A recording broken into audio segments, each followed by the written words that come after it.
ওই গণমিছিলে কালকে আমার চিকিৎসক পুত্র আরজিকর থেকে শ্যামবাজার অবধি হেঁটেছে। আমি বা আমার হাজব্যান্ড বিশেষ কারণে যেতে পারিনি।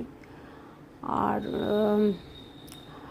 মানে এর আগে দিল্লি ঘটেছে, কামদুনি ঘটেছে, কিন্তু হাসপাতালের ভেতর, যে হাসপাতাল মানুষের জীবন রক্ষা করে, মানুষকে ফিরিয়ে দেয় সুস্থ করে, সেই হাসপাতালে একজন পিজিটি যে সেই কাজেই ব্রতী, চেস্ট মেডিসিনের যথেষ্ট মেরিটোরিয়াস না হলে ওই জায়গাটা পৌঁছানো যায় না, সে খুন হয়ে যাচ্ছে, কেউ জানতে পারছে না। এটা কি একটা বাচ্চা ছেলেকে বললে সেও বিশ্বাস করবে না।